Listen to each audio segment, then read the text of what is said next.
प्रत्येक वर्ष पौष संक्रांति रे भगवान श्रीहरि एवं हरଙ୍କ मकर मेला अनुष्ठित होता है। यही परिप्रेक्षी रे आज जमनकीरा ब्लॉक अंतर्गत गरियाबाहाल रे 67तम मकर यात्रा अनुष्ठित हो जाइछि।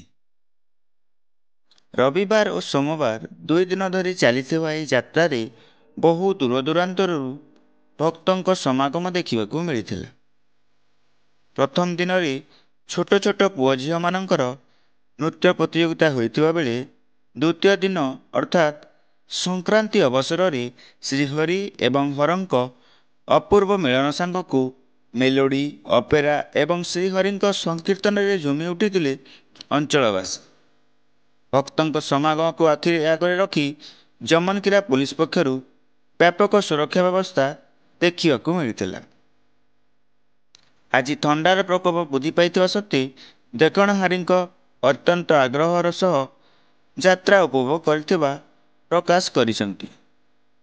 दीर्घ 66 वर्षरू चली आसुथिबा एही मकर यात्रा को ग्रामवासी और अंचलवासी सहयोग रे आगकू बजाय रहिबो बोली ग्रामर गौंतिया नरेश पटेल प्रकाश करिसंती।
जमनकीरारू जितेंद्र मुदुली रिपोर्ट संधान न्यूज।